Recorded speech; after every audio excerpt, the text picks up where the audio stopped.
बेहद स्वागत है जी सभी स्टूडेंट्स का। वीना मैम आज फिर हमारे साथ मौजूद हैं। एक बार फिर बात करेंगे ऑस्ट्रेलिया के स्कूलिंग वीज़ा की।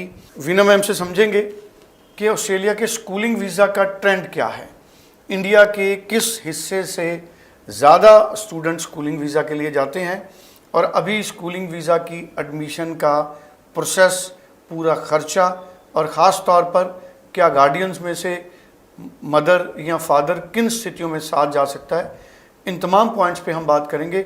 वीना मैम आपका स्वागत है जी। नमस्कार। नमस्कार जी, thank you so much. Veena ma'am सबसे पहले तो ये बताइए स्कूलिंग वीज़ा का ट्रेंड क्या है, क्या स्कूलिंग वीज़ा आ रहे हैं हमारे इंडियन स्टूडेंट्स को? डल्ला साहब, जो स्कूलिंग वीज़ा है इस टाइम 100% मतलब सक्सेस रेट देखा जा रहा है। काफ़ी टाइम से ये चल रहा है क्योंकि मिनिस्ट्रियल डिसीज़न में जो है ये schooling visa master bye research इनको प्रेफरेंस दी गई थी और शायद इंडिया की पब्लिक ने इतना ज़्यादा समझा नहीं, क्योंकि जो बच्चों के वीज़े आ रहे थे उनको अगर हम गाइड करते हैं उनको लगता है कई बार कि शायद वीज़ा बड़ा मुश्किल है, ऑस्ट्रेलिया का मुश्किल है, लेकिन कौन सी कैटेगरी का मुश्किल है वो वाली बात है।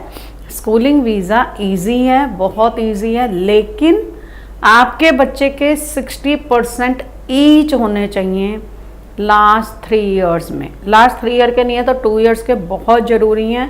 अगर 60% हर सब्जेक्ट में हैं बच्चे के, वो बच्चा एलिजिबल होता है। 3rd क्लास से लेके 11th क्लास तक के बच्चे की एडमिशन हो सकती है, लेकिन आपके बच्चे की परसेंटेज बहुत ज़रूरी है और आपकी इनकम और सेविंग्स होनी चाहिए और बच्चे का बर्थ सर्टिफिकेट होना चाहिए। अगर ये चीज़ें हैं तो आपका बच्चा क्वालिफाई करता है ऑस्ट्रेलिया में एडमिशन के लिए, स्कूलिंग वीज़ा के लिए। अभी हमारे इंडिया में अगर हम बात करें तो किस प्रोविंस से, किस स्टेट से ज़्यादा स्टूडेंट ऑस्ट्रेलिया के स्कूलिंग वीज़ा के लिए अप्लाई करते हैं? डल्ला साहब, ऐसा होता है कि जो भी बच्चा अगर जाना चाहता है तो होता क्या है कि जिस स्टेट से पहले ही लोग जा चुके हैं तो वो एक वेव बन जाती है। मान लीजिए पंजाब और हरियाणा से बच्चे जा रहे हैं, उधर साउथ में आप देखो हैदराबाद से बहुत बच्चा जाता है और गुजरात से बच्चा बहुत जाता है, तो ये 3-4 स्टेट का आपको इन्फ्लुएंस मिलेगा।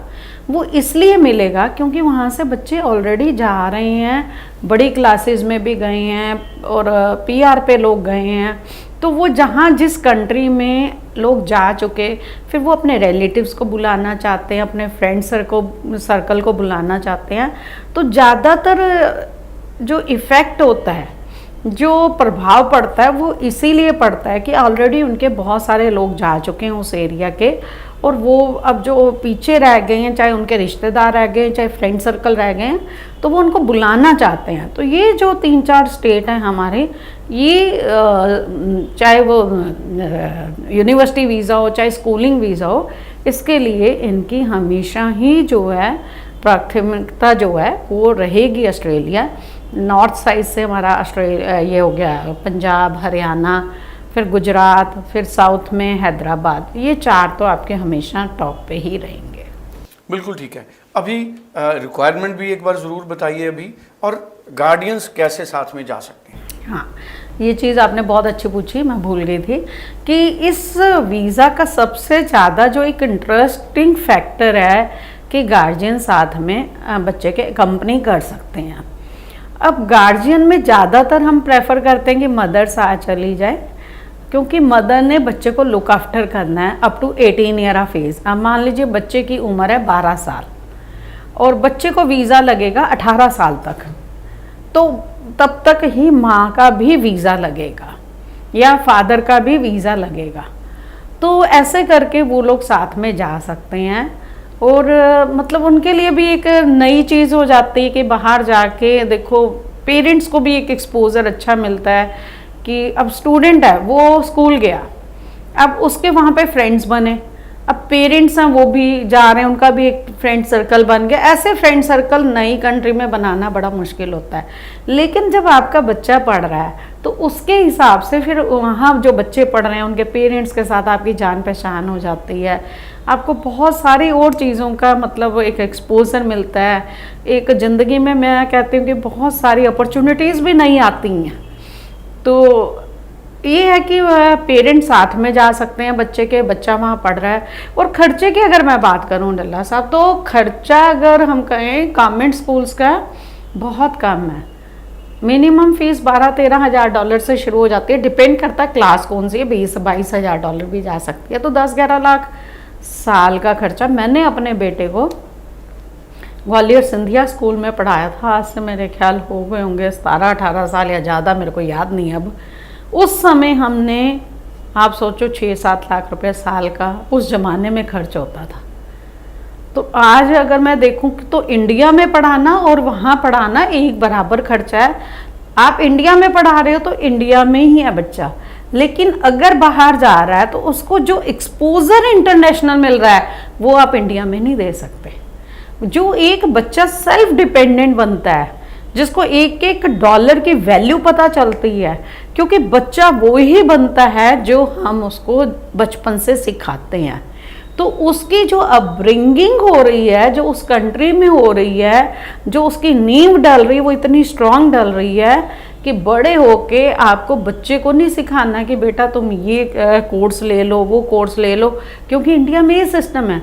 लेकिन जब बच्चा ऑस्ट्रेलिया में पढ़ रहा है तो वहाँ उनका जो पढ़ाने का मेथड ही ऐसा है कि बच्चे की पर्सनैलिटी, वो क्या करना चाहता है उसको निकालते हैं। आप सोचिए छोटी क्लास का बच्चा जो है उसको सब्जी काटना भी सिखाया जाएगा, पढ़ भी रहा है, और उसकी पर्सनल डेवलपमेंट पे भी बहुत सारा काम चल रहा है कि सेल्फ डिपेंडेंट कैसे बनना है।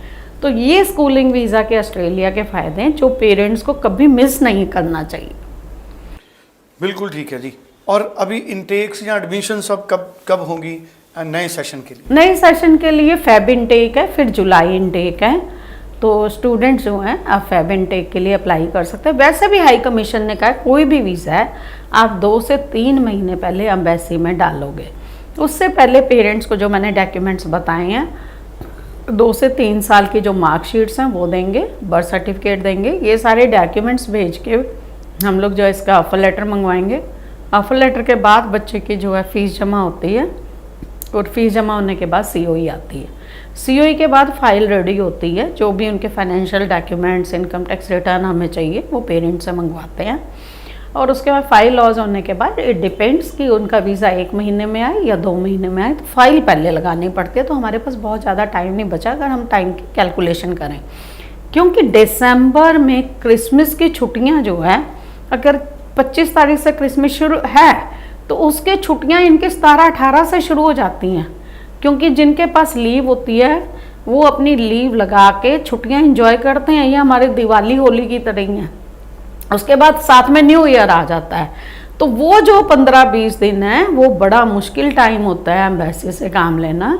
तो इनकी जो कोशिश होनी चाहिए वो टाइम पे फाइल लगाएं, जिससे कि वीज़ा का टाइम ख़राब ना हो।